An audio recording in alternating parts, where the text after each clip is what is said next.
Right, good morning. We are here for an informational briefing. It is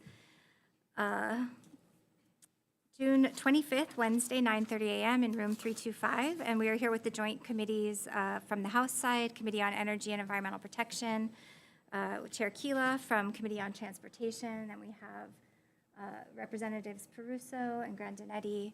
And then I'm joined on the Senate side by Chair Gabbard for the Committee on Agriculture and Environment, Chair Lee for Committee on Transportation and Culture and the Arts, and we have Senators DeCourt and Awa joining us as well. And I think run of show today, we're going to go straight to presentations, and then we'll do Q&A, and then if chairs and legislators want to give some comments, we'll leave that for the end. So I'll turn it over to you, and we are looking forward to hearing more about the Navahine settlement and the plan that you have to meet those requirements. Thank you, Chair Lowen. All our chairs, vice chairs, and members, Ed Sniffen with Hawaii DOT. We're going to be doing a combined presentation to the combined committees to make sure that we can talk about this in totality. From the DOT, I'm here. Laura Kakua and Jen Sullivan are here as well from the DOT. Isaac Moriwaki was nice enough to sue me, so he's here as part of the discussions on how we work together on all of these goals. Right. We also have our youth council members, 3 of them that are here. One is Luke G. Raise your hand, Luke. From Kealakehe. Kavika Pegram, who graduated from Waipahu. And Mia Nishiguchi, from Kalani. And we also have 4 of our interns here. Marvin, where's Marvin? Marvin's here. He's from Manoa. He's going to UH Manoa now. Nicholas. Where's Nicholas? From Waipahu. And he'll come up and talk a little bit about some of the issues here, and you'll see that he doesn't talk like a sophomore in high school. Minoaka, she's going to UH now, and Jordan, also going to UH. So they'll come up and do portions of the presentations as well. Next slide, please. Overall, we're just going to go through the slides to just talk about where we were in the settlement, what we agreed to, and where we are right now. Next slide. So June of last year, and we're getting to the anniversary of when we celebrated this settlement to move forward. We all knew the governor and the legislators supported this move forward for 2045 clean energy goals. Isaac from Earth Justice, our Children's Trust, and the 13 plaintiffs felt that we weren't going fast enough to make sure that we hit our goals. So we made sure we worked on a settlement that gets us where we need to be for that 2030 and 2045 goals. Biggest part of the suit was making sure that it affirmed the rights of all of our youth. And maybe, Isaac, you can speak to that. Oh, yeah, sure. We'll get into a little bit of the legal background in the next slides. But yeah, there's just a recognition that at the constitutional level, but then also in the laws that you legislators have also passed, that we need to hit some pretty ambitious goals in terms of decarbonizing the entire state, but starting with our transportation system, which is the largest greenhouse gas producer right now in our entire economy. So recognition of that, and then, yeah, a big part of that settlement was commitments and actions that HDOT is moving forward. Yeah, and part of the discussions during our legal processes, Isaac found that there are things that HDOT was moving forward on that they didn't even know about, and partially because we weren't talking about it. So we wanted to make sure that we had a process that formalized, first, what we were working on, and second, the milestones that we'd be hitting throughout. We also wanted to make sure we threw out big goals that we could both get around to ensure that we looked at the benefit of Hawaii while we're looking at its 2045 clean energy goals. Slide, please. So we pushed forward on everything. We wanted to make sure that we honored the movements that we already had, and also took into account the communications that the plaintiffs had put in place to ensure that we're showing that we're committed to the goals that legislature, the governor, and the existing governor absolutely supports. So we set the framework based on that for this settlement for several reasons. Part of it was to make sure that politics was pulled out of this. I mean, we see what happens with changes of administration and changes of focus. Wanted to make sure that we could focus on on the improvements for Hawaii for different areas. When we talk about our commitments to these alternative fuels, making sure that we're taking care of Hawaii's natural beauty, we make sure that we talk about the security that it provides. reducing GHG emissions comes out of alternative fuels that we can produce here. But producing the fuels are the energy security that we're pushing for. When we speak to DC, we talk to DOD and DOT to make sure that they understand why we move forward on these different initiatives. We let them know that without energy, we're not secure. If we cannot produce our own energy, we're not secure. Especially because we're not a non-contiguous state. We can't just run a cable across another state. So when we start talking about security, it goes even further because we are the Pacific Theater. If we cannot power our citizens here, we cannot power the bases either. We want to make sure that we can power them, we can feed them, we can make sure that we can push everything forward. So the energy and food security has a big piece that we push forward with DOD and DOT and DAG to ensure that everybody understands what we're trying to get across. Yeah, I just want to zoom out real quick, but highlighting what a special agreement and what a special development and event this settlement was. So as you may have seen sort of on the commentary and the coverage on this, this is one of its kind in the nation and really path-breaking, where the government came together with its own citizens, particularly the youth, to make these commitments and recognize these obligations. It's the first time that's ever happened in the climate context. It's the first time that we're addressing the transportation system in particular. And again, that's our biggest source of greenhouse gas pollution right now. And really the commitment to partner. And the realization that we have to do this all together, and that includes every branch of government. So as you'll see, the courts have been involved in this, declaring rights. Now the administration is stepping out about executing this plan, and then the legislature has a role to play as well. You set the foundation with the laws, and then we'll definitely cover in the later part of this presentation about, okay, what are the next steps on the legislative front. And this is the one-year anniversary, last Friday, of the announcement of the settlement, so very timely. Oh, well, here we go, the laws. So, yeah, as I mentioned, this is rooted in our state constitution, our charter document for the state. It includes the public trust doctrine, this notion that is rooted in Hawaiian custom here in the state, that all natural resources are a public trust resource that the state must protect and conserve for the benefit of everyone, including future generations. And that intergenerational equity, that intergenerational justice aspect is really at the heart of that public trust doctrine. And then another provision is the right to clean and healthful environment.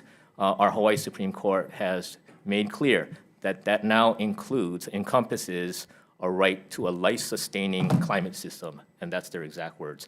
1978 Con, those pictures at the bottom. Okay, next slide, please. And the legislature, again, has stepped up from their side. There have been multiple findings for at least a decade, maybe more, but all those 2014, 17, 18, 22, those are just a sampling of every time the legislature has called the climate emergency or the climate crisis overriding the paramount concern with already, impacts already happening and over the long term. And as you all know, the legislature in 2021 declared a climate emergency. Next slide, please. And here's just some of the sampling, but I guess the highlights of the laws the legislature, many of you here actually have put in place for the state, and that includes the centerpiece of our climate initiative, that net zero or net negative target.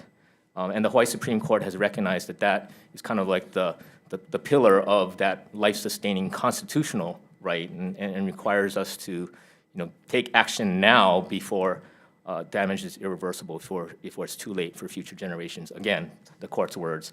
And then Act 131, and that was groundbreaking as well, and calling for that multimodal network to be established, and also reporting on greenhouse gas and vehicle miles traveled impacts of every single project and the overall DOT program. You'll see how the settlement sort of actualized that and how DOT is now pushing forward.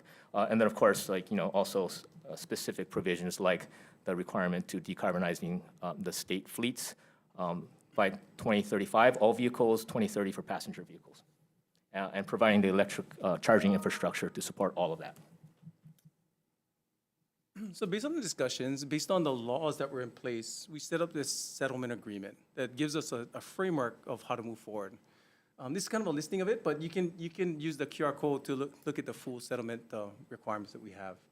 We're just giving the highest level pieces that we move forward on already. We set up a new office, made sure that we set up our youth council, and the biggest piece was to make sure that we started setting up that plan, that emissions reduction plan. That was a big lift in the first year to make sure we have a kind of a track forward on how we move this. That plan is a living document. It's going to be adjusting with industry and with technology to ensure that we can maximize improvements as we move forward.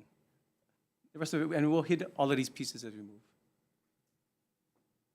First, the group. I wanted to make sure that the two members of the group can introduce themselves.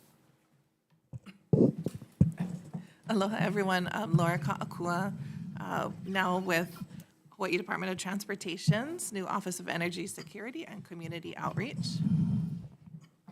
And I'm Genevieve Sullivan. I'm the Resilience Coordinator and a Project Manager with the new Office of Energy Security and Community Outreach. So setting up that office was a big piece for us to make sure that there was somebody responsible within the DOT for movements in this direction. Equally as important was setting up our youth council. It was something that we had already set as a goal to move forward on. The settlement helped us expedite that and move it forward a lot faster. And I'm going to turn it over to three of the youth council members to talk about it. So aloha kako, we are going to reintroduce ourselves as a council. So my name is Luke Noheaji. I'm a rising junior at Kealakea High School, and I serve as the inaugural vice chairperson. Aloha everyone, my name is Mia Nishiguchi. I'm a rising senior at Kalani High School here on Oahu, and I am the chairperson.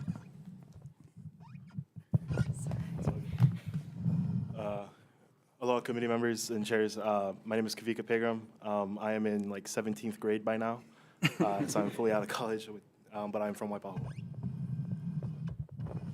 right, so we're first going to jump into a little bit of demographics. So this year we received 83 total applicants, of which 20 were selected for the council, 10 selected to serve a one-year term, and the other 10 selected to serve a two-year term.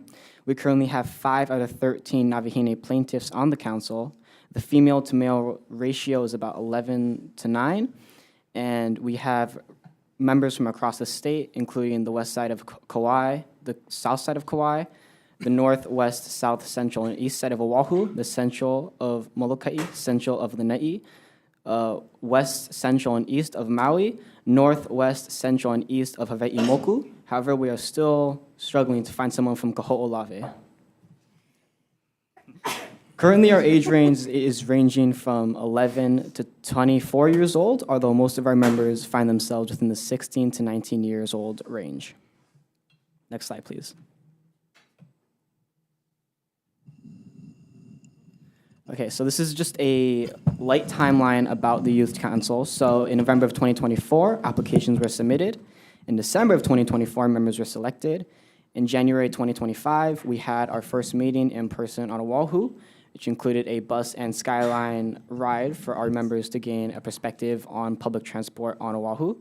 From March to June 2025, we had virtual meetings where we gave feedback on the energy security plan, council protocol and development. We elected leadership, hence me and Mia. We are currently in the process of forming committees to help our council members take more action and initiative in their respective communities. And we also gave a presentation at the Hawaii State Student Leadership Summit about a little over 2 weeks ago, where we talked about walk audits and safe routes to school. In August of 2025, we are going to have our next in-person meeting, followed by another in-person meeting in November of 2025, which will coincide with the Climate Future Forum, which Mia will discuss more about. Yeah, so if you're not familiar with the Climate Future Forum, it's basically an event that we hold every year, and it's prior to the legislative session to the next year, and it's mainly youth-led, and we have a bunch of rooms such as these, and then they host presentations and events, and a bunch of organizations also do tabling downstairs in the rotunda. And typically a lot of legislators do attend, and it's very youth-centered and a space for youth to learn more about climate change and any sectors that they're really interested in. So we're very happy to coincide with them. And in November of this year, applications will also reopen for next year's cohort. Thank you. Luke, maybe you can talk a little bit about the discussions that you guys had so far, especially around the GHG emissions reduction report. What kind of stuff goes to the council when you guys talk about it? So the council definitely has a lot of very engaging discussions within our virtual meetings and our in-person meeting. I'd say a very significant thing was when the DOT gave a presentation about the energy security plan, in which a lot of our members gave very insightful and very useful feedback and asked a lot of very good questions. We're still in the process of forming our council when it comes to creating a charter, creating bylaws, and something that I think is really significant to us is our formation of a committee system. This system is something that will be based on 3 separate committees, the first of which is policy and legislation, second of which is event and advocacy, and the third of which is ground transportation. Each council member will form themselves into whichever committee they find themselves suiting best, and based on that, they will help create and form reasonable action and take initiative in their own communities. Perfect, appreciate that. Wanted to make sure that we could highlight them because they're a big part of how we move forward on all of these pieces. We'll be asking them to reconnect with their legislators specifically in their communities to ensure that they can keep you updated on where we are, as we do as a group to the bodies. Thank you, guys. So the plan now, this big lift that we had, this is the big first deliverable that we had, and we're going to be posting this in 2 days. This plan is a draft based on where we are today and where we need to be by 2045. We also included the 2030 goals as well to ensure that we understand what kind of improvements are necessary as we move forward. We tried to get everything done about May or so to make sure we had enough time to push everything out. It was just such a big lift. We had to make sure that we pushed it back a bit just to ensure that we put out a plan that was helpful as we move. Biggest piece of this was to make sure that we could highlight the big opportunities that we have in different areas to to reduce GHG emissions sooner rather than later and over the long term. And this is kind of the outcomes. When we started looking at this, of course, we looked at all 3 of our modes. And when we started looking at these modes, the biggest impact that we could have is coming out to clean fuel standards, adjusting it to ensure that we can adopt faster. When we talk to each of the different modes, there's definitely concern in industry about how we hit these goals. We took a linear approach. We just said, we're starting here today, by 2045, we gotta be here. So we're gonna take a linear approach and we're gonna tell you, based on that linear approach, here's the percentages that you gotta hit during these timeframes for us to hit our goals. And of course, that's difficult for industry to swallow. There's gonna be additional costs that come to them, additional costs that come to all of us as users. So they're trying to make sure they can see how they balance out that cost for the benefit that we're trying to hit here. So in different areas, we had different conversations. Definitely the ground transportation side, electrification is the big push. On the aviation side, conversion to SAF is a big push. As you all know, the airline industry set prior to us a 2050 goal. They said the adjustment from the 2050 to 2045 is like $1 billion discussion from the airline industry perspective. They're just throwing out numbers right now because first, they're saying that it's the cost to convert, but second, it's also to ensure that the stock is actually going to be available for them. They've been having a hard time getting SAF available to just hit their 10% goal that they're trying to hit by 2030, let alone the 25% milestone that we're setting based on the linear approach. So those are discussions that we're going to have. We're going to keep having. When we drop this report on the 27th, I'm sure they're going to come back in with different discussions, and we're going to have to adjust in our ways to see how we get to this approach while making sure that people can actually still afford to live in Hawaii. Same thing when we start talking about the marine side. There's already conversions that are occurring to LNG, and they're looking at how they convert to longer-term fuels, cleaner fuels as we move. We're looking at different options for cold ironing, for ship-to-shore power, to make sure that they don't have to burn while they're in port. When we look at Matson's upgrade to their container terminal, we're looking at about $1 billion for that specific piece. If we look at cold ironing, we're going to increase from 1 megawatt power that HECO already has a plant for to about 8 to 10 megawatts. And that cost is going to have to be absorbed by our ports. That's roughly 400 to 500 million. So 50% of the cost is going to be added to that. So we got to see how we first afford that to make sure that we minimize the impact or cost impacts to our residents, and make sure that we can amortize this over time. So those are the discussions that we're having continuously with the industries. But I will say, none of the industries are pushing back and saying this is not important. They're just saying we got to see how we do this so we can afford it. So this graph kind of shows where the impacts are. That green portion is the impacts we would have with clean fuel standards. You'll see the other segments in there, the electrification, conversions to other fuels, and reductions in GHG emissions throughout. But the biggest wedge right now, based on our analysis, is that clean fuel standard. Next is our tool, our PE tool. This tool is what we're using for every project that comes through the DOT. This measures our GHG impacts for every project. No other state's doing this. Minnesota's the only one that had a tool that measured the GHG emissions of their green projects. So bike paths, new projects that they knew would be beneficial to their environment, they would measure with this tool. We're measuring everything now. This is going to be a consideration as we move forward for all the projects that we do, to make sure that we can include being greener in all of the projects that we consider. This gives a scoring tool for us to consider how this project will affect us now with our population densities, with our volume needs, our capacity needs, and how we make sure that we consider GHG emissions and everything. Okay? Yes, please. So specifically on this piece, I wanted to highlight the work that got into this, that went into this. Thanks to Laura and her team and Jen to push this forward. This is specifically responding to that mandate that the legislature passed in 131 to analyze each project and document the progress toward those goals, including GHG and VMT reduction. And as Ed noted, Hawaii is now leading the nation in terms of having this capability. I love the name PE. It's an acronym, but I'm not sure if it was intentional that it was borrowed Hawaiian. Yes, so PE meaning to rise. So I guess in terms of upping our game, hopefully not increasing GHG emissions. But yeah, Hawaii is now really a leader in this regard on this front. Appreciate that.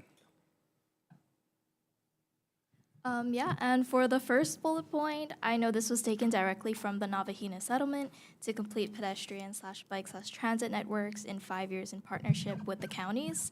And for the second one, there is a GIS map in development to be ready later this summer, so that is something to look forward to. And I'm aware that HDOT and the counties were doing research and using some layers within the GIS to fill in the gaps. So for this specific requirement in the settlement, this is compressing 15 years of work into 5. And the goal on this was to ensure that we set a goal, we set a requirement that would show our movement in different areas. It also helps that this is what we need anyway as for the state. Alternative modes of transportation or recreation, definitely necessary in every community. Look at the fatality rates this year. A third of them are pedestrians, and a third of pedestrians and bicyclists together. So these safety improvements going to help us as a society. This connectivity is going to help us reduce our emissions, get people out on the road other than in their cars. So it's beneficial overall. This is going to be a $40 to $50 million commitment over the next 5 years per year. Sorry. Yeah, and wanted to also supplement on that too, how big this is. And when we talk to stakeholders, this is one line or one provision in the settlement, and everyone kind of highlights this and focuses on this because, again, it directly responds to Act 131 and that call for completing the networks for all modes and having them separated and protected, and 5 years. It's definitely an ambitious target, and we really appreciate HDOT stepping up on that. And it was one of those things as we were working out the settlement.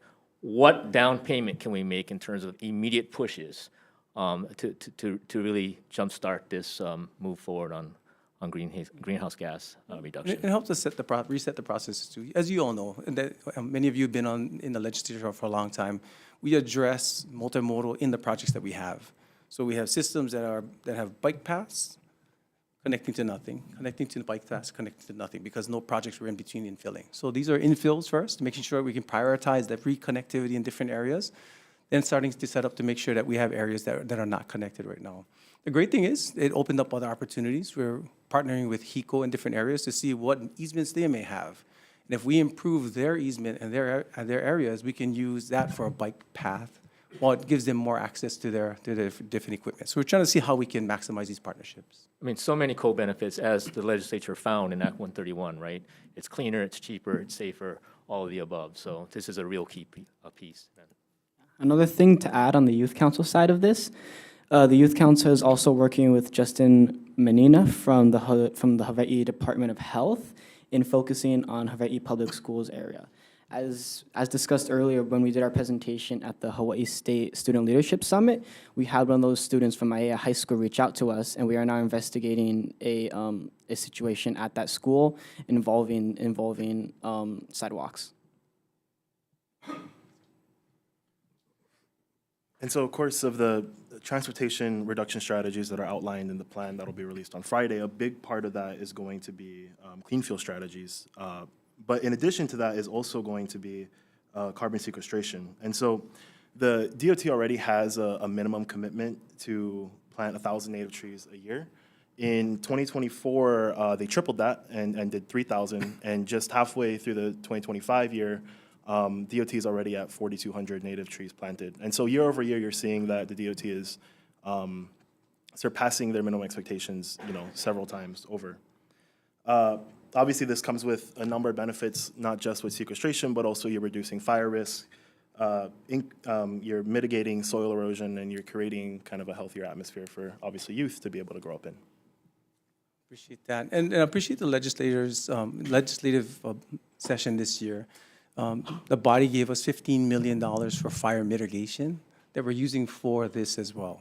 So as we remove fuel in different areas in fallow fields, as we cut fire breaks, we're making sure that we replant them with natives because they don't burn. They're better for the environment, they're better for fire mitigation, they work overall for our long-term goals.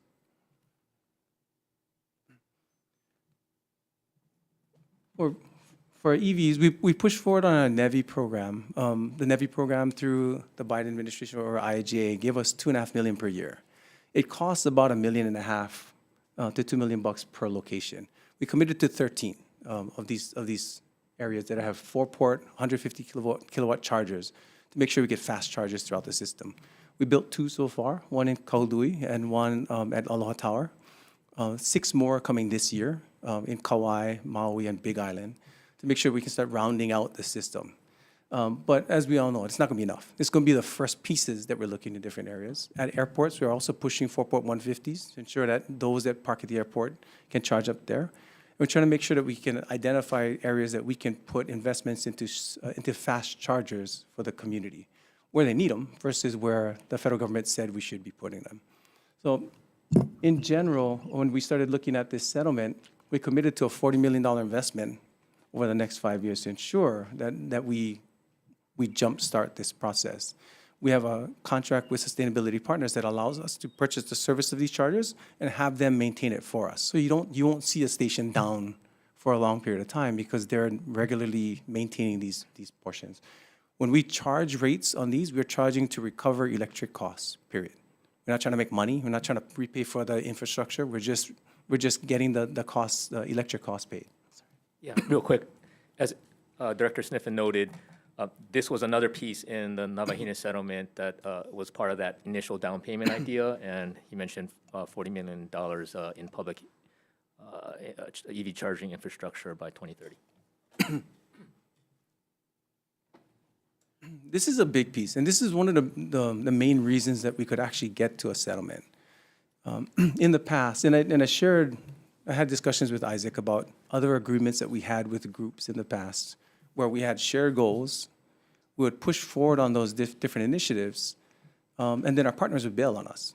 Because in general, when we get to areas where we push these different policies, there are going to be some people that are upset. There's going to be some really difficult conversations we're going to have with community members in different areas. Isaac made it very clear that when we have those conversations, he and his groups will be there, making sure that first we educate the community in different areas, so it's not the first time they hear it when we start pushing an initiative forward. And second, when we come out, we can explain it together, why it's important from different perspectives. So this is a big partnership as we move forward. And it also extends to our youth council. Yeah, as Director Sniffen was kind of touching on, in order to do this kind of large-scale energy and transportation transition successfully requires necessarily, especially in Hawaii, community buy-in. And so, the Youth Council, we see kind of our primary role, obviously, to make sure that the plan that's getting put out, this year and then revised for the next 5 years is one that is good and one that does take community input into account, and that takes youth voices into account. Second to that is also to make sure that the communities that we're in are understanding of what this plan is, how it's going to affect them, and to be able to get them to kind of rally behind some of the choices that we're making, even if at first it might be a little uncomfortable. So it kind of comes to what we're trying to push now. Now that we have our plan in place, well, that we'll have our plan in place after we drop the draft, get comments, and redraft to get to the final. We'll be coming to the legislature with a package next year that follows the recommendations that are coming through in our report. And again, one of the biggest pieces that we have is that clean fuel standard. So making sure we can move forward on that. Next slide, please. So last session, that clean fuels bill came through. It turned into a reso for DOT to do a financial analysis, which is a good idea. We came in and supported the clean fuel standard with the caveat that we do a third-party review of what the cost would be borne by the community, and we're supportive of that. So we'll move forward on that study. But as you had seen in that past graph, if we're looking at the biggest impacts we're going to have, it's going to be on that portion. Good morning, legislators. Thank you for this opportunity to present on an issue and a lot of movements that I'm very passionate about. My name is Nicholas Nishimura. I'm a rising junior at Waipahu High School. I serve as the Hawai'i FFA State President, and I am a member of the Hawai'i Renewable Fuels Coalition, currently interning at HDOT with the Office of Energy Security and Community Outreach. When we take a look at all of these strategies that we're looking to implement, including a clean fuel standard, one of the most important things that we need to do as a department is also conduct things like feasibility studies to see how our initiatives are going to impact Hawaii residents. So when we talk about incorporating a clean fuel standard into our state, that means incentivizing economically the production and use of lower carbon fuels. So moving away from imported gasoline, moving away from high carbon emissions that come from the burning of fossil fuels in cars and other internal combustion engine vehicles. And when we do that, it may raise the prices of gasoline for Hawaii consumers. So ensuring that we're keeping our community in mind through outreach with operators like the Hawaii Youth Transportation Council, and also through the University of Hawaii to conduct this feasibility study. It's something that's really important to us, and it's outlined in our energy security plan. So as I was saying, to incentivize the production and use of these clean fuels in Hawaii, the state needs to take some action similar to states such as California and Washington to make these fuels competitive in the market. So we're on this next slide here, and we take a look at 3 modes of transportation when we talk about clean fuels, and those are aviation, marine, and ground transportation. When we take a look into aviation, we want to implement a Hawaii-specific sustainable aviation fuel, or SAF, tax credit to support the production, blending, and importation of sustainable aviation fuel in the state. We have operators such as the Hawaii Renewable Fuels Coalition that take the perspectives of a lot of operators in industry, such as Hawaiian Airlines, who are moving towards sustainability goals and support initiatives such as a tax credit, which would help them transition in an economically viable way. When we take a look at the marine sector, we're aiming to pass legislation to provide similar incentives for use of clean marine fuels and grant state agencies the authority to establish market-based mechanisms, such as those clean fuel standards, to subsidize the use of these fuels. Very similar to aviation, we're all trying to do the same thing for each industry, and that kind of changes when we take a look at ground transportation, because even with the aggressive electrification that we're talking about and that we're supporting as a department, there are some heavy-duty vehicles that will still inevitably need liquid fuels. So by investing in a clean fuel standard and supporting the use of these fuels, of these clean fuels economically, we can make sure that these heavy-duty vehicles are still able to run in a clean, energy-efficient manner. So when I was in 10th grade, I was not passionate about this. Just a real quick note I want to drop. So clean fuel standards includes electrification, right, as a clean fuel. So that will be getting credits, and that's another way you can fund EV charging infrastructure. Perfect. And Nicholas, I really appreciate the perspective on this. And he has a lot more information on the power generation side as well, when we get to questions, if you'd like to talk about it. Overall, when we start looking at these types of initiatives, and again, I got a little concerned that we didn't have enough information on what the financial impact would be. So doing that study up front is going to help us tremendously in recommending to you what this should look like.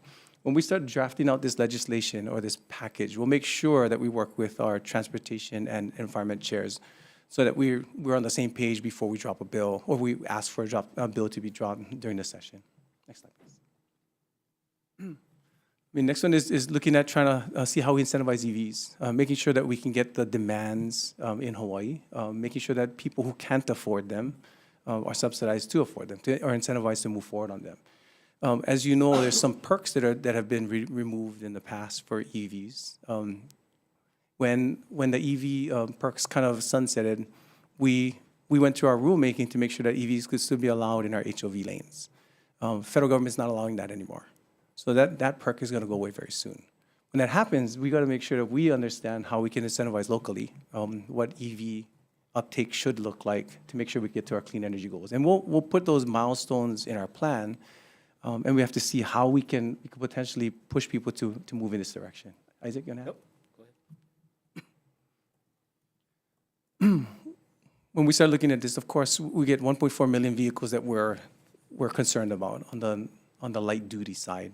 We're also trying to see how we can get more people to use other means of transportation as we go forward. Definitely supporting mass transit is big. Getting people connected from their point of origin to their destinations better in different areas is huge.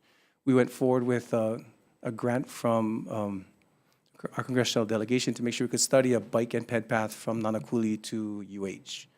And not because I expect somebody to ride a bike from Nanakuli to UH. What that does is connect up Nanakuli to Kapolei Kalelo and Kapolei to Ewa and Ewa to Waipahu to make sure that the interconnectedness in our land use is there.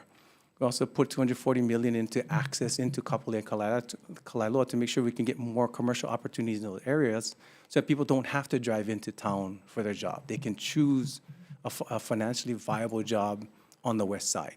So we went to make sure that we adjusted how land use looks to ensure that it could better incentivize people to use different means of transportation. I'm not into forcing people out of their cars. I'm into making sure that we can give them different options that are viable for them.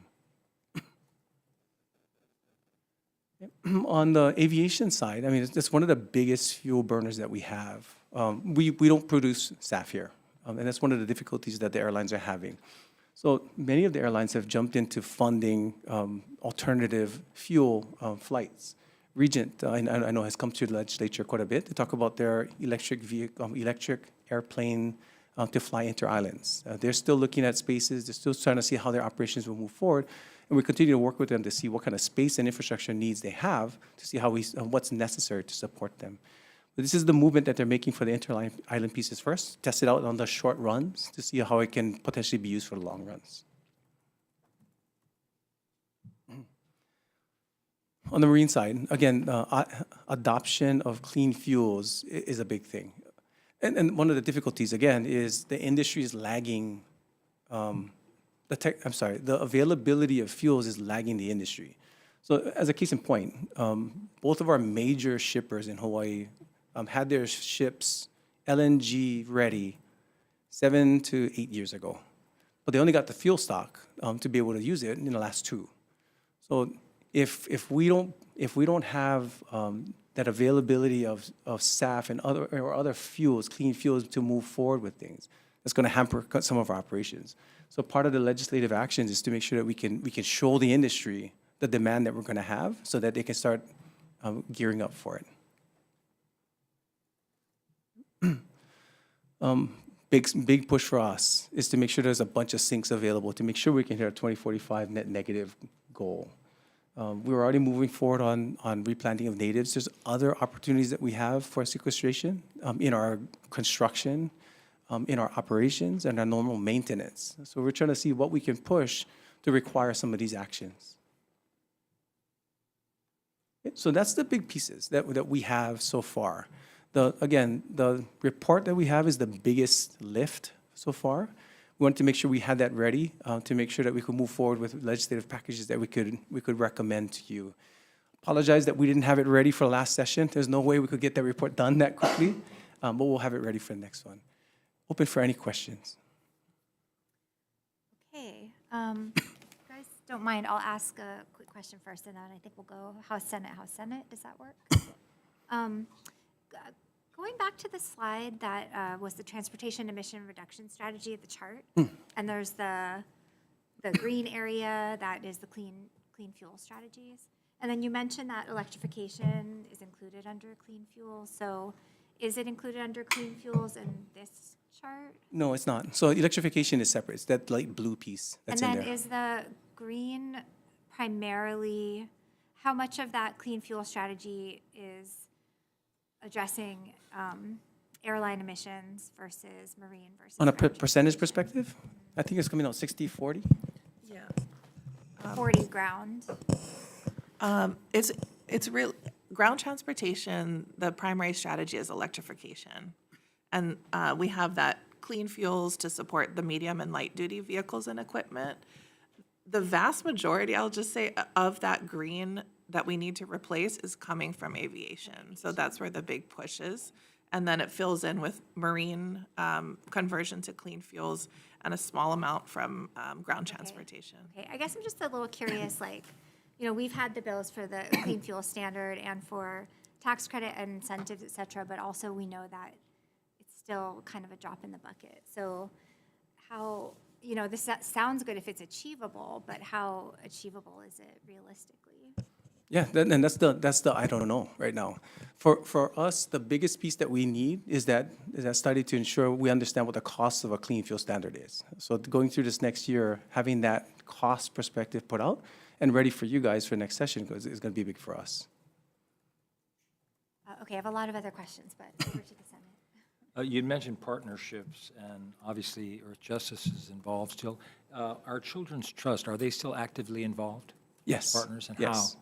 So every Friday, Laura meets with Earth Justice and our Children's Trust to ensure that we're all on the same page moving forward. Gotcha. And how about the counties? Are you working with the counties? Yes, absolutely. So they're a big piece of our transportation system. I mean, right now, I think we have about 10,000 miles or so of roadway in the state. 3,000 is owned by the state.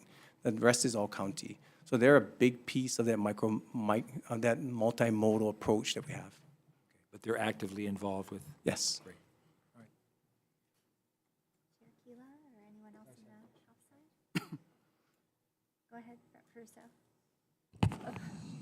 So it seems to me that a lot of your success kind of rides on the efficacy of the PE tool, which is remarkable, just looking at it on the face of it.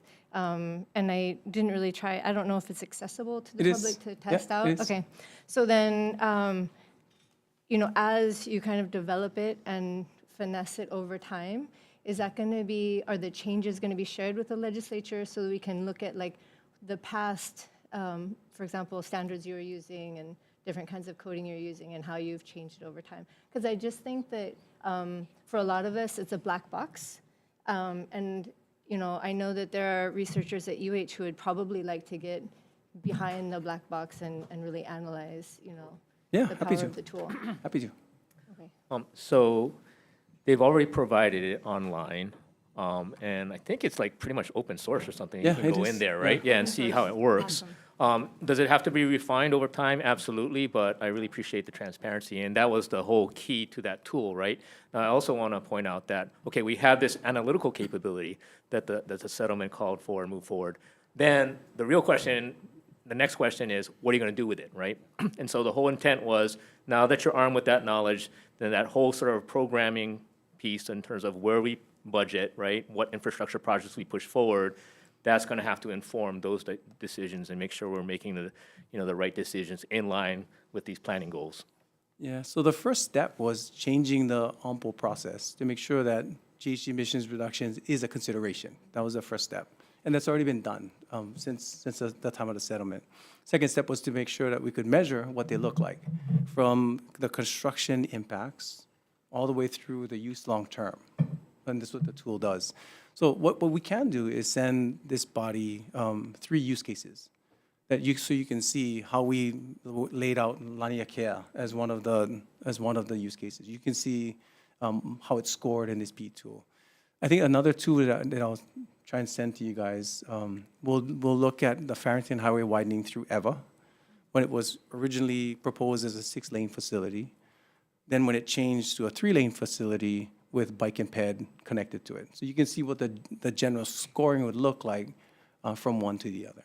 Okay. Really appreciate that. Thank you.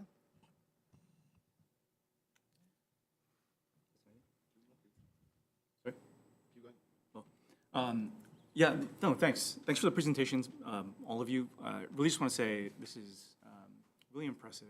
Really want to give credit to DOT for all the different work and effort. Obviously, these things take time, and we're running out, so yeah, appreciate it. And thanks to the kids especially, and Isaac and everybody.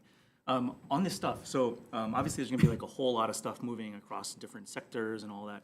One of the things I was looking at was, maybe 3 years ago, I forget what the bill or act or all that kind of stuff was, but we gave DOT additional admin rule authority to be able to achieve basically anything with respect to emissions reductions in the transportation space.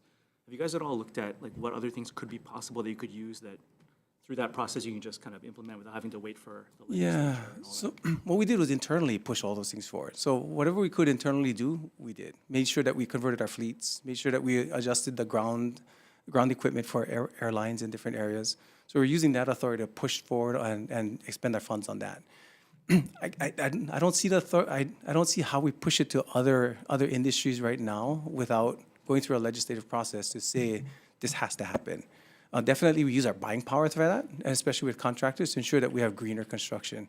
But beyond that, I don't know how to use it yet on pushing other industries. Does that make sense? No, yeah, I think that's a key question, right? Because Senator Lee, thanks for reminding that DOT has that wide-ranging authority to make rules. So with respect to something like the clean fuel standard, I think that's a conversation with you and the agency, the legislature. Would it help to have the legislature set that umbrella statute, that authorization, putting some standards, okay, what do we expect out of the clean fuel standard? Or is that something that even without something like that, the DOT can just take its rulemaking authority and run with? Maybe that's something that y'all can talk about off session. But yeah, thanks for reminding us about that rulemaking authority. And it's pretty wide ranging. It was in that climate bill about pathways to decarbonization. Chris gave us superpowers. Right.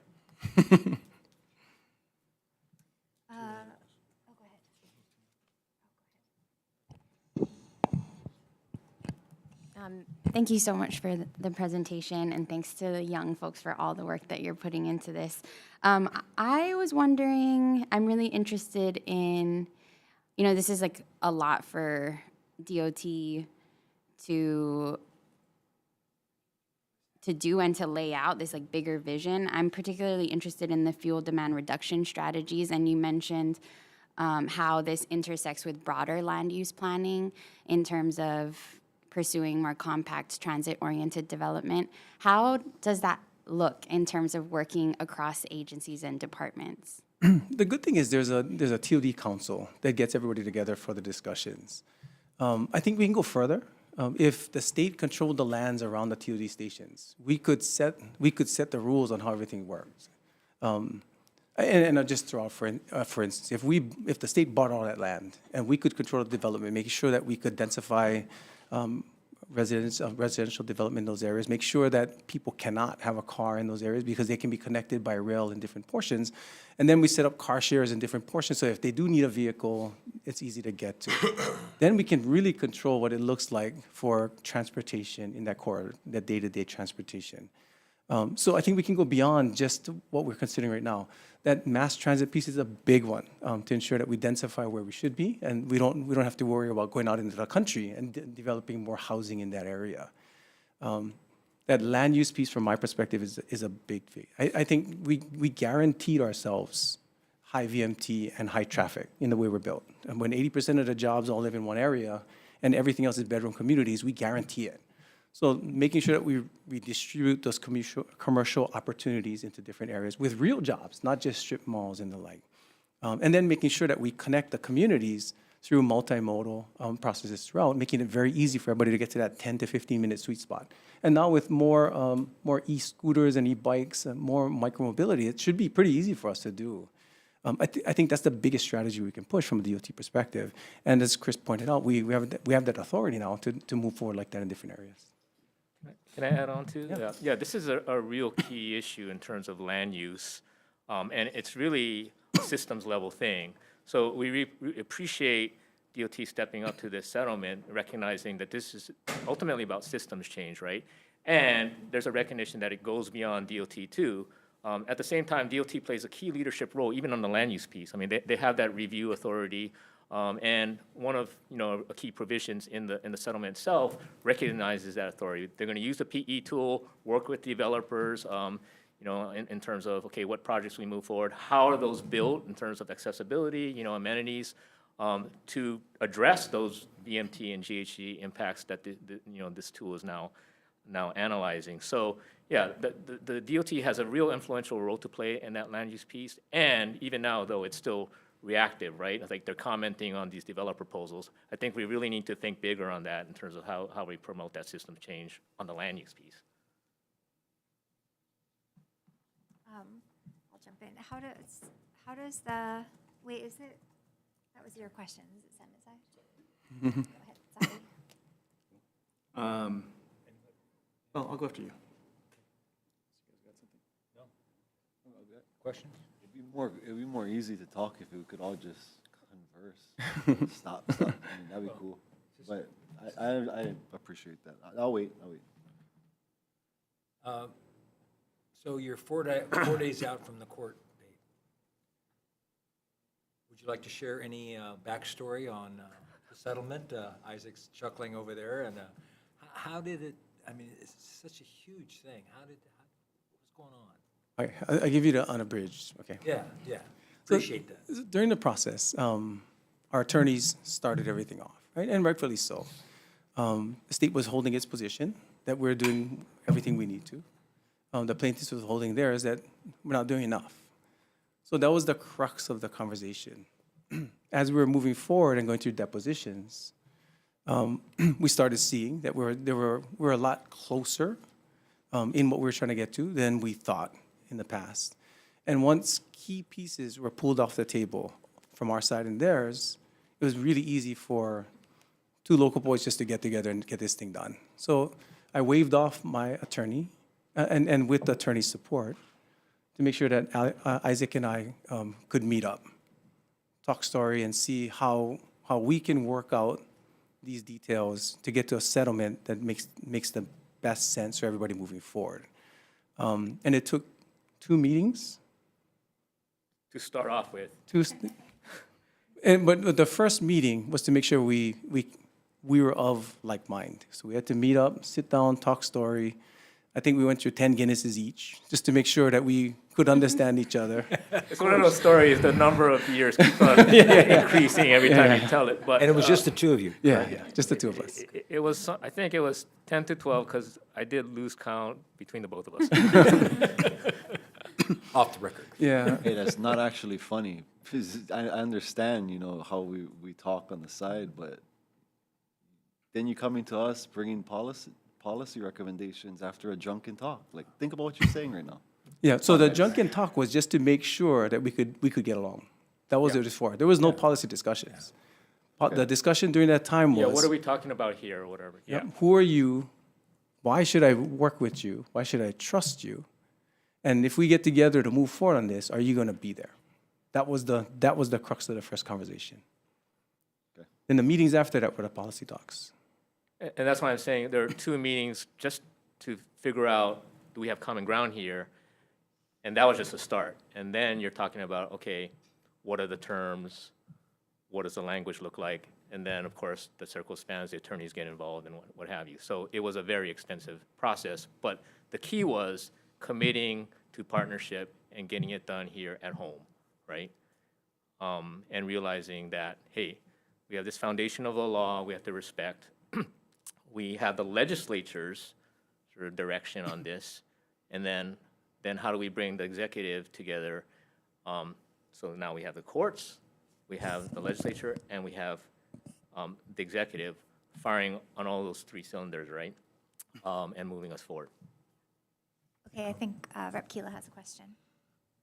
I just want to clarify, I wasn't on my phone listening to a voicemail. I just was going back because I just needed to confirm that you folks just went on the record and told us that something like this to be adopted may have an impact on consumers' costs for gas. And I'm all for the decarbonization of Hawaii, but this has always been my main issue, is that you asking folks to move towards a green infrastructure who don't have green, right? Not everybody can afford an electric vehicle, the infrastructure for an electric vehicle. I live in like one of the most transportation impacted areas in the state, where work is not where we live, and everything is exacerbated based off of costs. And that's just rural Oahu.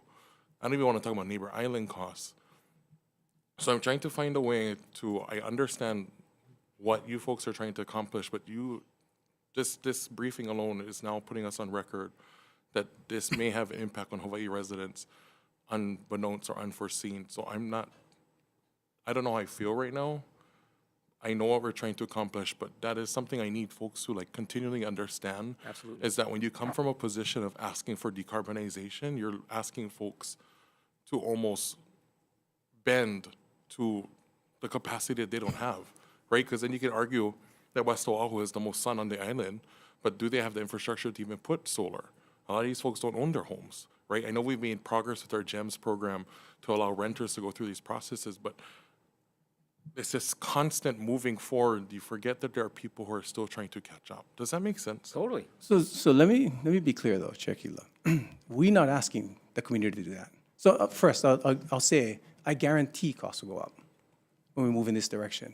Not just for gas, for other goods. If we're looking at changing the way we do business for marine and for air, I guarantee that costs will go up. But I'm not asking for it. That's what our 2045 clean energy goal that's in law requires. So we're setting this path based on that law. Now, this is something that you and I had talked about before, and I talked about with other legislators. As part of this report, what we can do is consider what that cost would look like to get to 2045, 100% or net zero or net negative by 2045, or what it would look like if we worked with the airlines to get to the 2050 goal that they've already set as a target. So adjusting that by 5 years could have significant cost impacts in the short term and longer term if we look at it from that perspective. If we adjusted the way we looked at the goals or the timeframes in it, it could have positive or negative impacts overall if we're considering both environmental and cost. But I think that's what we can study, or that's what we can show in the report. But I gotta say, I'm not asking anybody to do this. I'm following the law right now, and I'm showing what it takes to follow that, to get to that 2045 goal. Yeah, and I totally agree, and I want to add too that that's why these incentives matter in terms of enabling people and everyone to make that just transition, and realize the system that we have now is super burdensome. It's super costly. It's the worst scenario right now. Not even factoring the greenhouse gas impacts, right? The climate disasters, Lahaina, that's not going to be the first time and only time, right? And so how do we do that system change, recognizing that it is going to have a price tag, but we save in the long term, right? And so I think, particularly where there's investment barriers, okay, how do we move to electrification? That's where I think, the legislature has a key role to play, to ease that transition. I mean, I'm going to chime in out of turn. I just think, well, it's also important, I think, for DOT to believe in, if you're going to be successful, I think you have to have a better answer to that question also. Right. Because, some of the things, what you're basically saying is, yeah, it's going to cost more, but we didn't ask for it, so we're just doing what we were asked to do. But I think that it depends on, some things will cost more. Other things, there's a balance sheet that might work out differently, and I think it's important to look at those individually. For example, electric vehicles, there's an upfront cost, but cheaper to own and operate over time. Energy transition, I mean, I think it's hard to know against sort of a counterfactual, but you can look at Kauai as an example for costs staying lower. We don't know what will happen as we go further along necessarily with costs towards 100%, but I wouldn't say that the evidence right now holds up that it has made the cost of electricity more expensive. I would say it's the opposite. And so I think just agreeing to that statement is not going to help with success Right. of moving policies No, forward. Now, I'm- some of it is true, right? Yeah. The cost of gas, things like that. But I think every case is a little bit different, and it's important to make that case if you want to 100% agree. successfully advocate for policy. So I 100% agree. I cannot say that I advocate for 2045 100% or net zero. I cannot say that because I don't have my report in front of me to show me what that costs are going to look like right now. So until I get that is my answer right now. I'm following the law. Once I get to that opportunity to see what those costs will look like and what I could compare it to get it to 2050 or 2055, then I can recommend to you what I would recommend based on getting to that green future that we want, but also making sure that people can actually live here. I mean, that's where I want to get to. Can I ask, Laura, quick, with all due respect,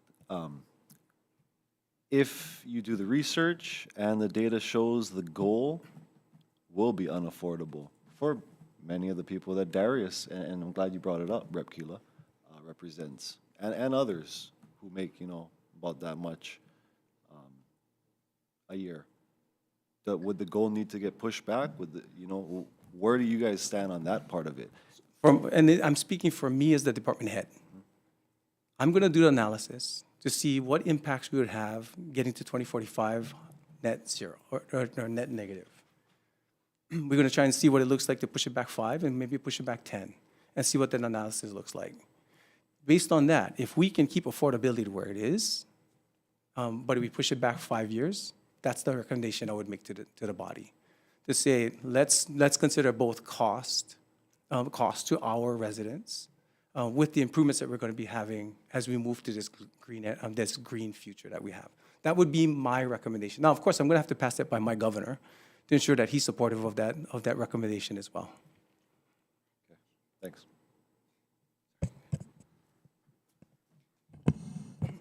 You can go ahead. I was going to go ahead. I just wanted to share, we had 3 priorities we're trying to balance in our energy security plan. So, of course, emissions reduction, but also island energy security to fuel our lives and our transportation system. And then the third, equally as important, is affordability to our local residents. We really appreciate Representative Kila's comments about making sure we're not leaving people behind, right, in this transition to a cleaner economy. And that's why this push to this 5-year multimodal network, condensing 15 years of work into 5, it costs the average car owner, averaged out over $8,000 to own a car every year, right? So yes, electric vehicles can be expensive, but for those who can't even afford a car, let alone an electric vehicle, that's where we really need to afford them these alternative options with increasing our public transit system and providing, walkable streets and bike lanes. So that's that huge push in this first 5 years, is to look out for those. And then, we do plan to come back when we have results of that study and figure out what the right solution is so that we're not moving too fast and leaving people behind. So we've been involved, URCHES has been involved in the electric sector, which really, ramped up before this transportation push. And I see so many parallels, right? There's a question about affordability and can we do 100? Well, let's just set the target. And we've been making all those goals already and saving money while doing it. In fact, we would have been saving more money if we did it faster, right? And that's still a struggle going forward. And I see so many parallels with the transportation system, as Laura already pointed out. Look at the cost of car ownership and fossil fuel use already. I mean, that's just crushing. And if we give people choices, just like, again, in the electric sector, choices to save money, right? That's the key.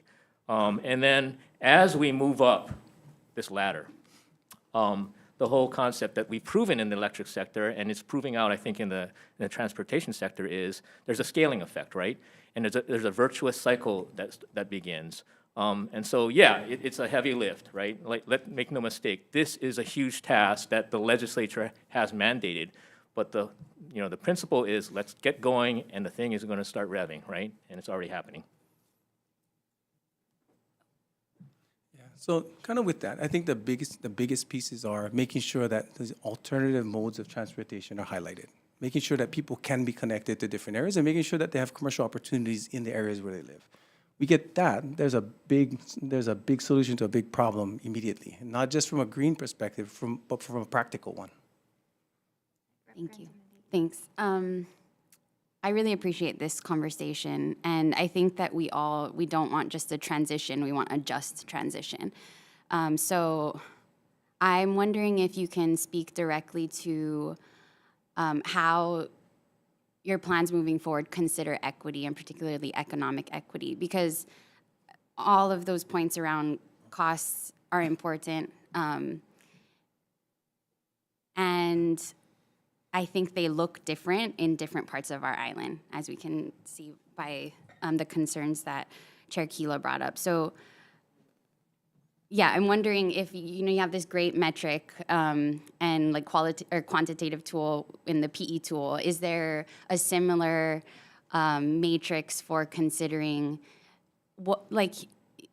holding these different truths at once? That, for example, Waianae is simultaneously more car dependent because of our past land use making decisions and less capable in some ways of transitioning to options like EV.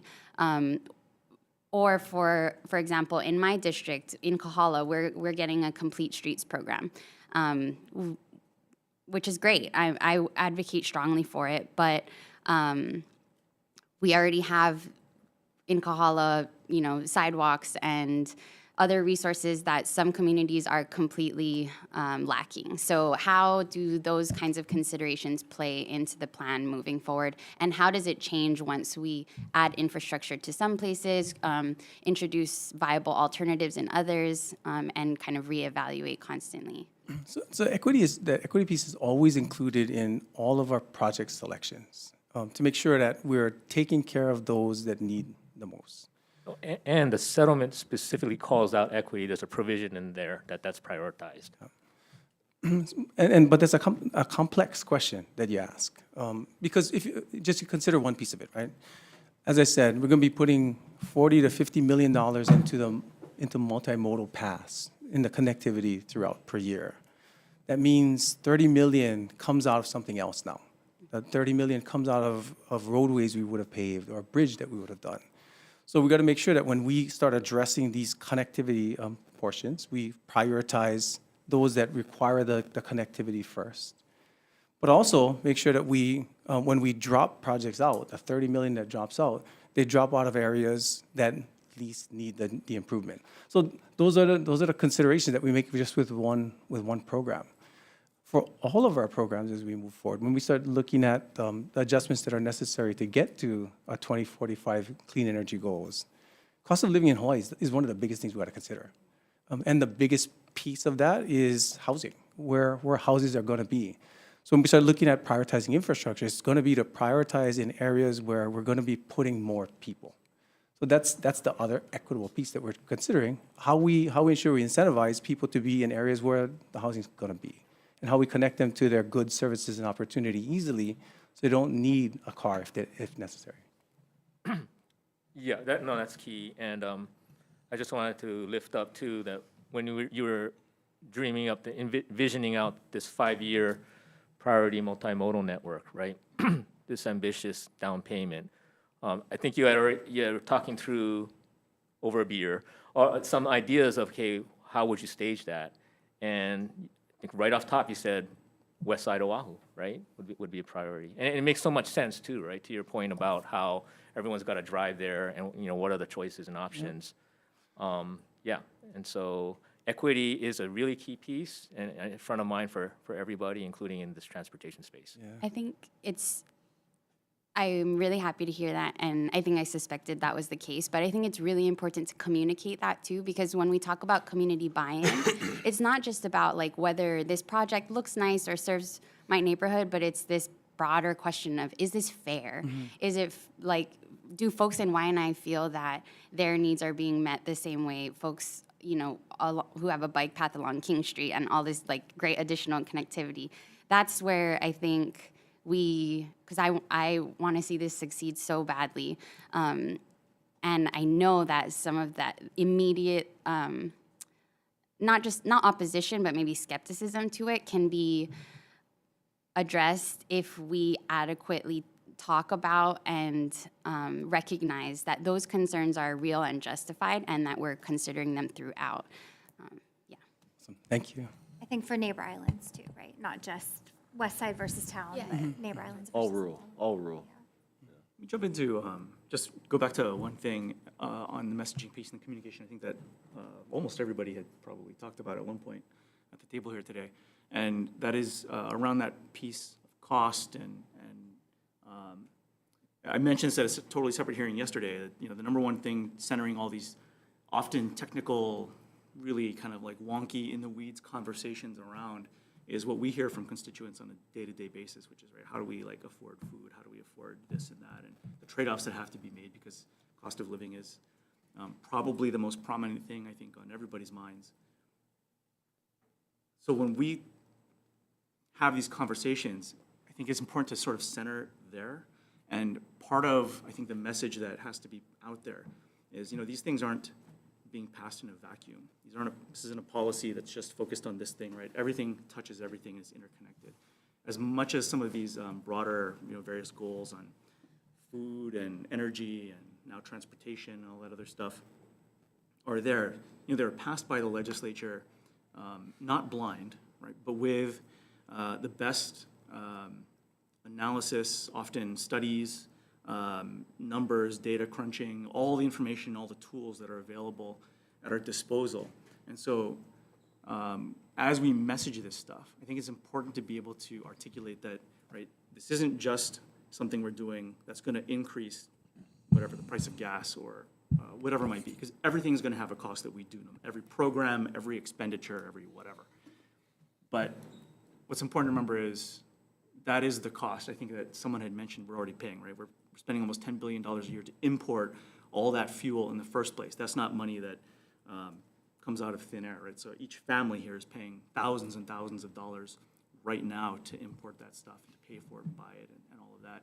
And over the long run, obviously, given where things are at, the volatility of the unknown future and the rising cost of all of that, which we've all been feeling over the last, well, pretty much our entire lifetimes, but especially like in the last 10, 15 years. And now every time there's a Ukraine-Russia conflict or Iran, Israel, or who knows what it's going to be, you know, next month, that's another spike that can increase costs like 20, 30% on people's real-world checkbooks and affect the decisions they have to make between, like, all right, am I spending on food this month or gonna, you know, pay my electric bill or whatever it is. And so as we think about these things, I think part of that analysis and that messaging that comes out of it going forward is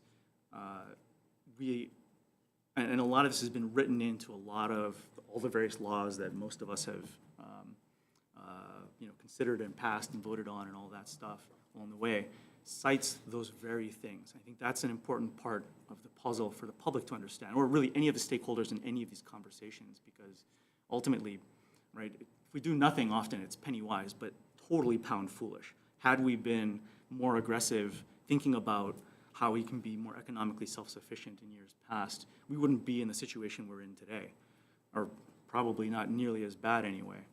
And to go back to an example of that, you know, I think Isaac talked about the electric side. When we did our original 100% RPS, you know, it wasn't blind. We knew that there's going to have to be investment, there's going to be cost, there's going to be all that, but over the long term, we're going to save money.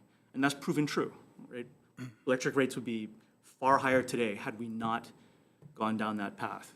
And they would certainly be a lot lower today had we gone even faster and made the right, better investments than ended up being the case. And here now, I think the best analogy I can think of in the transportation space that we've been dealing with the last couple of years is road usage charges, right? We know that has to happen for a lot of reasons, and the legislature stepped up on the work DOT did looking at that, careful analysis and everything and said, yep, this is the right way to go, so we do it. But to the average person out there, especially if you're in I don't know, rural area, a long commute, all that, right? It's like, oh, I'm gonna pay more. That's not right. And so we hear about it, you guys hear about it in some of the studies. But in the end, the reality is they're already paying more, right? Because they got less efficient vehicles, they're driving more, gas is expensive. And so I think in that same way, we gotta figure out how to message that appropriately, because this stuff all has long-term ramifications for cost savings for everybody if we do it right. And I think that gets back to the equity piece that Rep. Grandinetti brought up, which was all this stuff is gonna cost. Everybody's gonna pay something to save money in the long run, but making sure that folks have options and opportunities to be able to participate in that, and so they're not left behind, is probably the most important thing. So I just really wanted to jump back on that, because that messaging and how we speak to that stuff is really important. No, totally agree with you. And that'll all be vetted out and fleshed out to our report. And like I said, I apologize, I can't speak to that right now, because I want to be able to tell everybody what the short-term cost is going to be to get to the long-term savings. So totally agree with you. Yeah, but you can say, you can speak to the stuff that was in the enabling Yep, legislation, yep, and the can do. intent to do long-term savings and all of that, which I think is important. And while we don't know what the future is going to look like, we have pretty good ideas, at least with the best information we have available. I think that's really what drives the decision-making, obviously here and 100% TCA agree. everywhere, 100% but making sure agree. people understand that. And I think in the short term, while we're talking about it, nobody refutes that having local production for energy and food trumps everything. So, and then that's all considered in the plan going forward as well. Okay, Rep. Peruso has a question. I have a question for Chair Nishiguchi.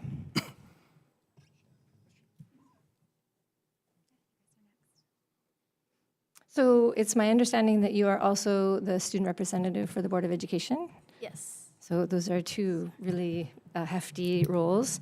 And my question is really about this role. So do you feel like, it's my understanding that you have made arrangements through the settlement that the council will be outside the Department of Transportation, and then the interns will be embedded within Department of Transportation. Is that correct? Yes. Okay, so I'm wondering, like, from your perspective, do you feel, because I heard a lot about partnership, and I heard a lot about, like, how they would be helping to facilitate the process and be ombudsman almost, liaisons to the legislature and so on. I'm also wondering if you see your role, the role of the council, as also holding the department accountable, and if so, what that looks like for you. Yeah, for sure. I think our role as the Hawaii Youth Transportation Council is definitely to hold them accountable and to definitely look at the plan and perform all of our duties that we were noted to be as of the settlement. But I think definitely something that we're interested in doing in the council is also trying to expand and really trying to perform events or to just get the word out within our respective communities, because the council is made up of not all of the islands, but a lot of the islands, I think 6 of the islands. And I think it's definitely important that we have all of these youth voices and we have all these events and just really informing the community that youth now have a voice and we have a say in our future. I really appreciate that. Real quick follow-up. So going back to the accountability piece, so given that the settlement, I think, has maybe a 20-year lifespan, what triggers might you be looking for to bring in more conversations around enforcement or have, kind of maybe revisit the legal pathway? If, I'm not saying that there would be failures, but should there be, if the current leadership of Department of Transportation is no longer, it's a changed, right? It's change administration, change leadership, and we don't see the kinds of progress that we need to be seeing. Is the council also talking about, like, what kinds of triggers you might be looking for, or is that because you're so new you haven't really gotten to that piece of of your work? Yeah, the council is definitely very new. We kicked it off on January 3rd of this year. So yeah, that hasn't really been in the talks yet, but maybe it's something that we definitely should be accounted for, but I think that will be addressed like as it comes on. Okay, sounds great. Thank you so much. Thank Thank you, Chair. I just want to clarify real quick that the settlement was approved by the court, and so it provides for court sort of oversight for 20 years until that 2045 deadline. Yeah, the way we envisioned it, I think the Director Sniffen said, a traffic cop or whatever, just to make sure that we stay on target. And but the whole spirit of it, as we've emphasized, has been collaboration and partnership, right? Great. Because we have to do it all together, and that includes the legislature as well. Thank you. How much is this going to cost taxpayers to achieve this goal? I don't have the number right now. Okay. That's what we're trying to get to. Thank you. Would you be pursuing any kind of studies to show long-term what this is going to look like? And when do you believe we'll be able to get those numbers? When do you think we get the numbers? Yeah, we're hoping to start that feasibility study on the low carbon fuel standard or alternative legal framework. We are hoping that we have at least initial findings of that study prior to the legislative session start, so that we can. 2026? Legislative Yes. session? Oh, great. Thank you very much. Awesome. Thank you. Right, I have a question.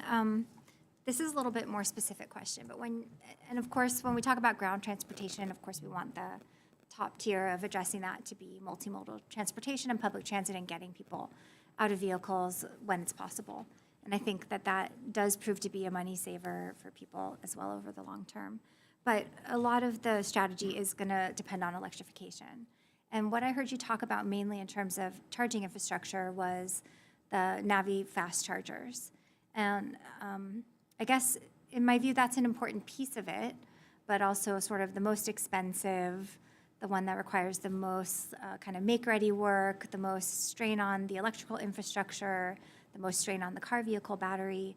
What's really important is to provide opportunities for slow charging, which is comparatively inexpensive to install and also better for the battery life of the vehicle, and then have people understand sort of a changing pattern of how you fuel your car.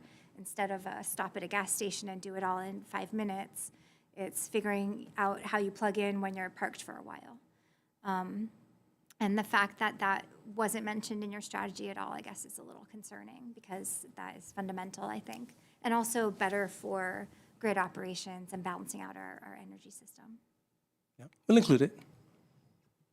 Sorry, if I may, with a follow-up to that.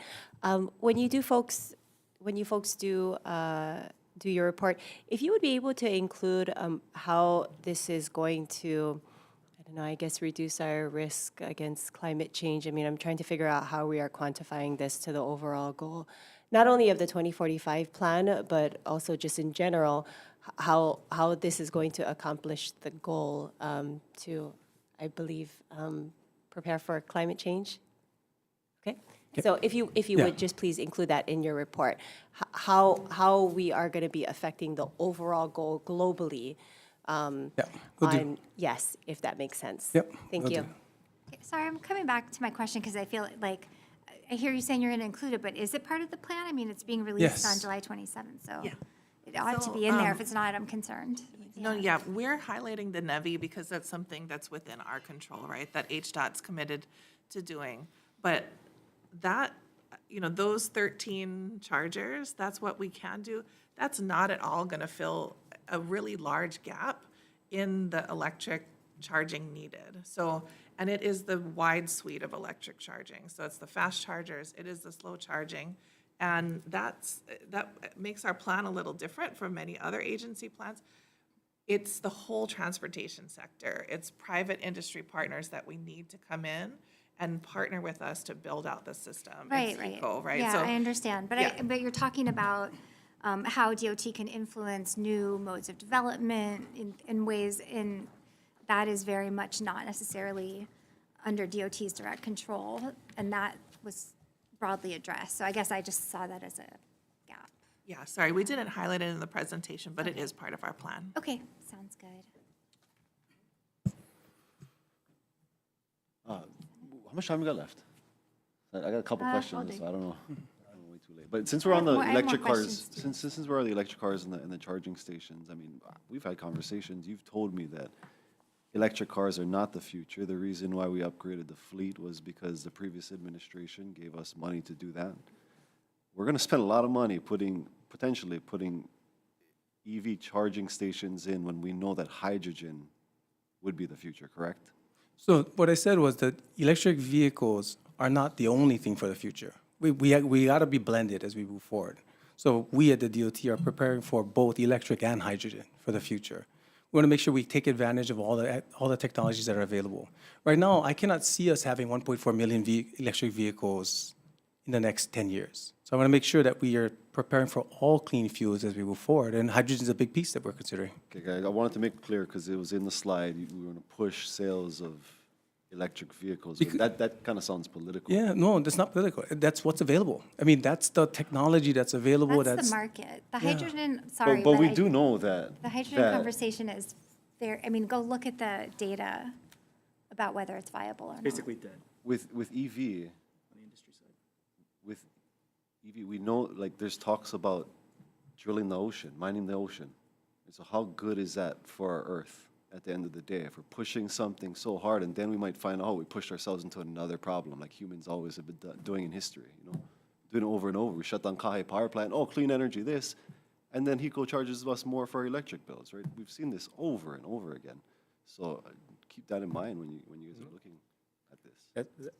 That's real, yeah. And so I think there is a provision here, a suggestion for legislation on EV battery recycling.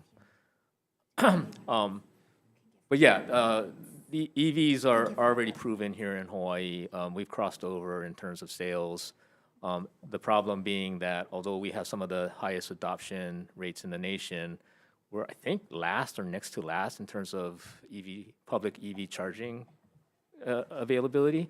So there's a lot of catch up to do here on the EV front for sure. The EV adoption has been very much market driven. Right. It's not, there's been some federal incentives. We have had legislation for state incentives, but they've never passed, so.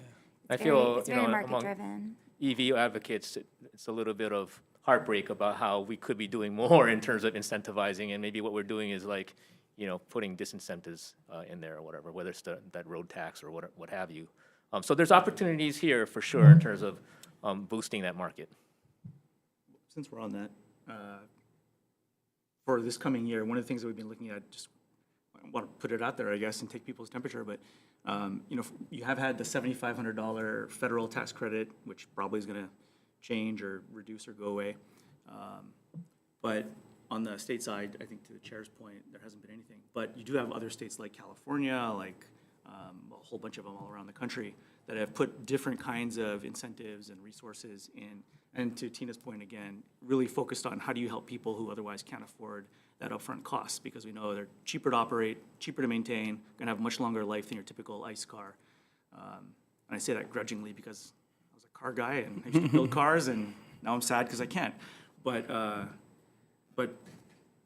that point, one of the things that a couple states are considering right now, rather than doing like just a broad, here's an EV tax credit for $7,500, just using the federal number as a corollary, buying up basically used EVs that have had their range, their batteries diminished to like, roughly 80% where they level out, and they're just kind of whatever that range is for the next million miles until the car falls apart, which they don't got a lot of moving parts, so it's going to last probably that long. We're starting to find out. Actually using that kind of incentive to go buy a used EV, like just outright buy one at that level. And for places like Hawaii, where your commutes are no longer than usually like, 30 miles is a long commute here. I mean, you could get around with 100 on a daily basis, but that's basically a car that's going to be, for the most part, maintenance-free, that's going to have a life of 10, 15 years or longer, that has minimal fuel cost compared to your typical gas car, used or new, and everything else that goes along with it. If we created an incentive that actually just did that and bought up fleets of used EVs and basically made them available to people through whatever programs, whether the folks that can't afford, to Tina's point, and that those communities that really need that help the most or others, that seems like almost to me a better use of incentive dollars than trying to create new, $7,500 tax credits in a car that's going to cost you like, 30, 40,000. Is that something that you guys would be open to trying to like Yeah. sort through and Yeah. take a look at what other states are doing? Yeah, makes sense. That makes sense. I mean, it kind of dovetails into the strategy that we had when we started electrifying our fleets. Once we start changing ours out, we wanted to put them into the secondary market to ensure that there's more people that can purchase them. So that works perfectly. And the rent-a-car fleet too. I mean, we're talking about the largest collective fleet, even bigger than the state fleet. And if we could encourage them and provide the infrastructure, at those the airport garages to electrify that's a secondary market for sure. My grandpa would only buy used rent-a-cars. Is there, just kind of piggybacking on that, we passed the bill this year to create a working group for EV battery recycling, which also Senator Awa alluded to. We have to make sure we're being more sustainable because there are materials in there that are extraction of natural resources. So do you know what the status is of that? Has it started being pulled together? Has anything happened?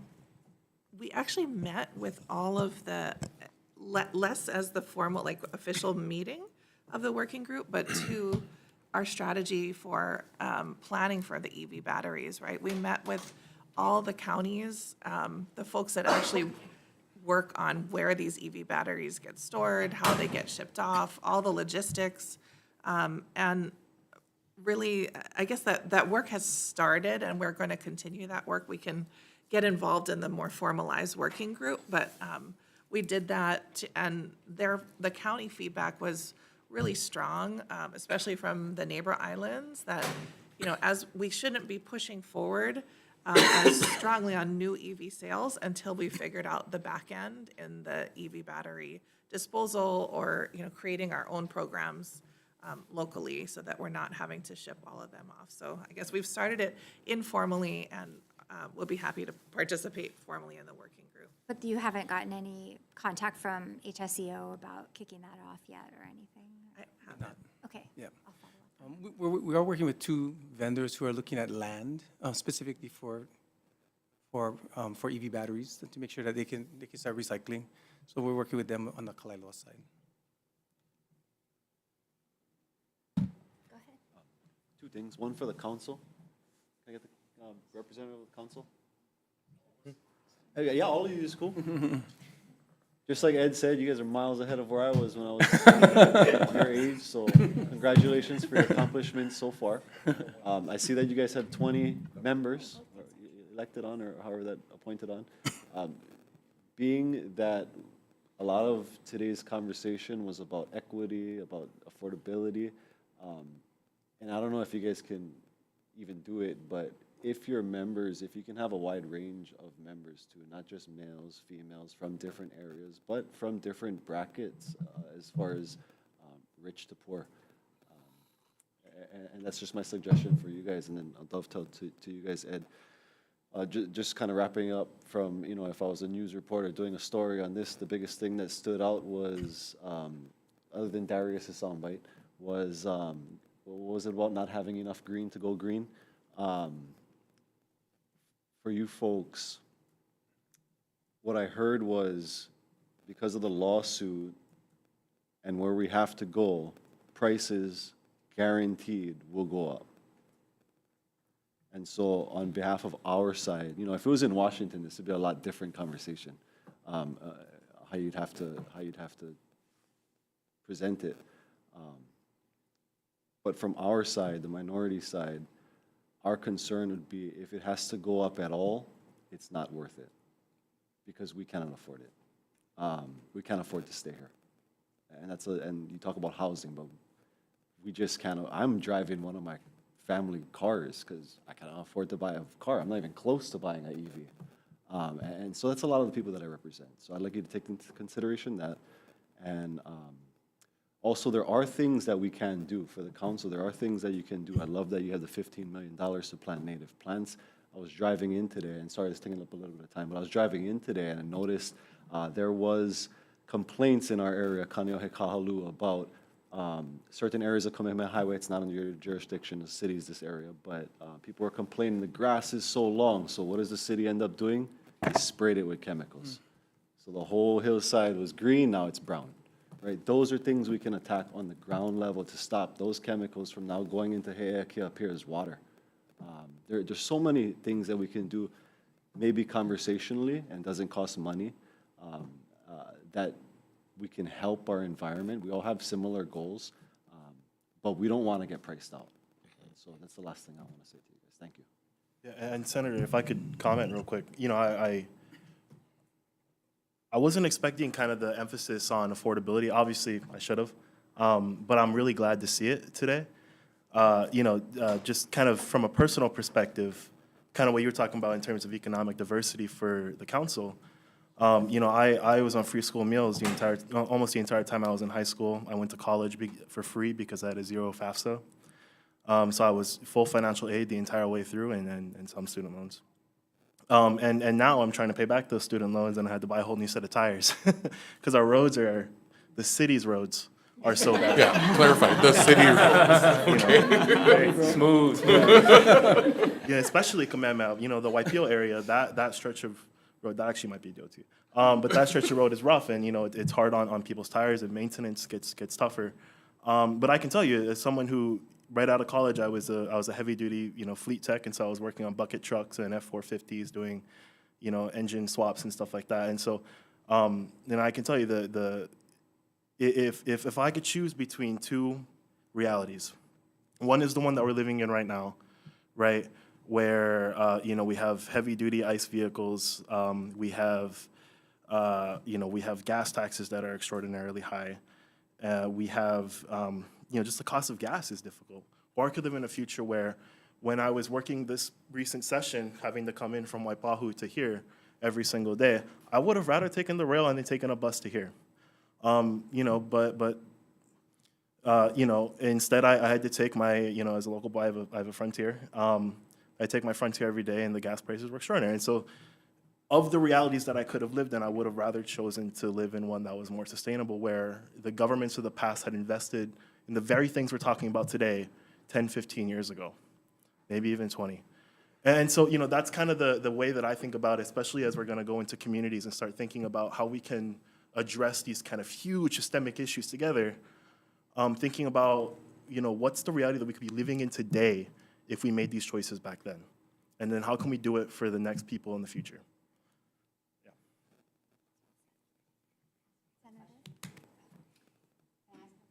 Yes, go ahead, Representative. Thank you so much for that extremely eloquent and forward-thinking vision for our future. I really appreciate it. I would like to sort of piggybacking off of that, just clarify, because when you said that costs will go up, right? You were addressing specific concerns. Certain costs will go up for certain people as we make this transition. I would love to know if you think that a just and equitable implementation of this plan will or will not ultimately save people money. Yes. Thank you. Long-term, this is looking at a long-term big savings for our communities. Thank you, I appreciate My it. statement was to the short term. We're definitely going to see something in the short term. We want to make sure we balance it out over long term. But keep in mind, we know that every 10 years, we lose 5% of Hawaiians. So how long, we wait, what? I don't want to do the math here, but 20 years is how much percent of Hawaiians no longer here? So how long are we willing to wait? Because then who are we helping? So this is the push, and this is why DOT is 120 interns in our organization. We're trying to make sure that everybody sees first there is a place that they can be to work in Hawaii, to be in the industry, to be comfortable there, and second, to be able to make decisions that affect them as they go forward in the future. We're not trying to wait. That's why we're working with housing producers now to incentivize more affordable housing now. So we're trying to make sure that we've never come to this body for an increase in any of our fees or any of our rates or revenues, because we're trying to live within our means but deliver more for the public. So we're trying to put more jobs out there now with more housing, with more food sustainability to ensure that people can stay here. And when we do this report as we go forward, we're going to be balancing out what it's going to cost us to get to these different goals. So we can give information to this body to say, this is what we recommend to ensure the affordability of Hawaii while we get to our long-term goals. No, I really appreciate this conversation, and it's important to keep these important values in mind. And, you know, the lawsuit was mentioned, so just want to offer sort of from where we're coming from. The lawsuit ultimately was 13 appeal from across the Pai'aina. Most of them were Native Hawaiian, including the named plaintiff, the lead, who stepped forward and gave her name to this case, Navahine, constituent of Youth Center. And yeah, it was very powerful because they were the leaders, really. And now we're seeing the next round of present and future leaders. And talking about how, as Kanaka Maoli, they see that existential threat to their identity, their way of life, their kuleana lands, probably underwater, within their lifetime, their fisheries gone, they're seeing it already. And then the kuleana, right, for them to step up and call on the government to fulfill what they've already promised to do, right? And what we as a sort of society, at our very most fundamental level of our constitution, again, rooted in Hawaiian values and custom, already requires. And so that they were the catalyst. Hopefully we're not blaming them or whatever, oh, they brought this lawsuit and now we got to deal with this. But really, I just wanted to bring us back to that and thank them for, meeting that kuleana. Hey, just to clear it up, since that was kind of this way, I think. Real quick. Sorry, Mike, because that was from this comment. It is not a blame or anything. It's good that people step up.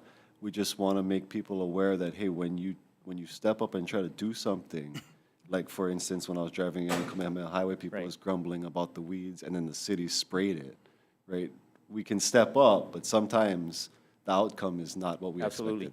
No, and I didn't want to say you're the one who's blaming, because I'm thinking like, yeah, they caught heat, for what they were doing. People sort of question their motivations. Anyway, they did, and we all sort of moved forward, and I think we just got to continue on that positive momentum.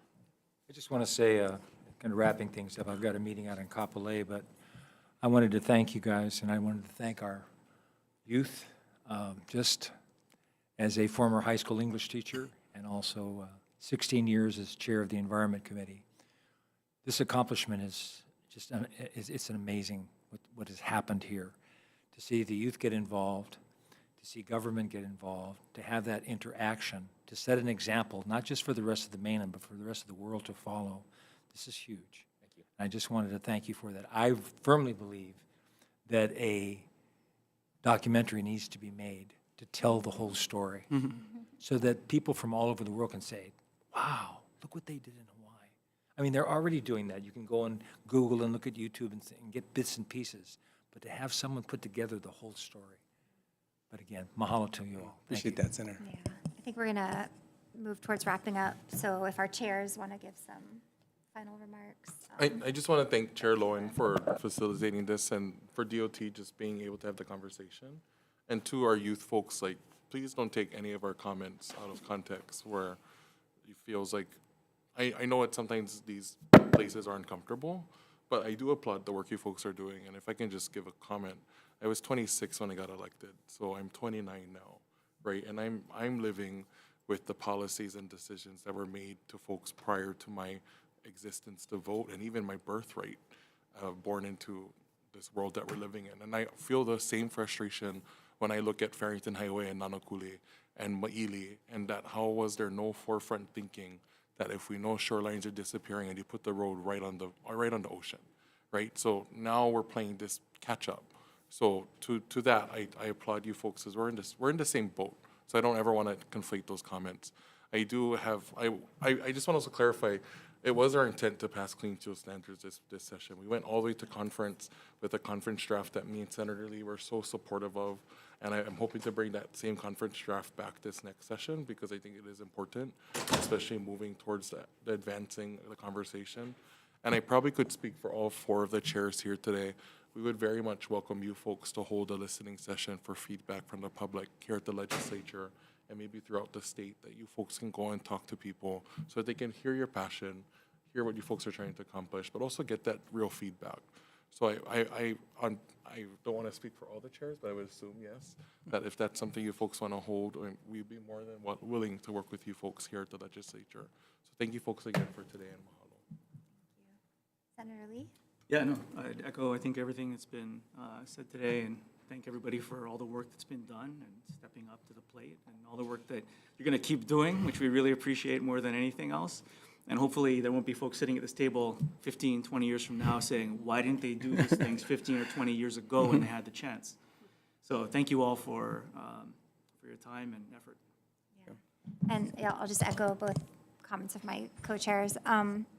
And some very impressive young people here today. Thank you for your dedication and your passion. And yeah, I think we look forward to seeing the plan when it's actually released. Maybe we'll have a follow-up briefing to have more back and forth about that. You know, certainly it's optimistic, it's exciting, there's a lot of positive things to say, but realistically also this is a huge challenge. And we're gonna have to work together to tackle it, and things may need to get adjusted along the way, I think. Yeah, it's not going to be an easy road to meet these goals, but appreciate the hard work everyone's put into it, and I think that does it. We're adjourned. Thank you. Thanks.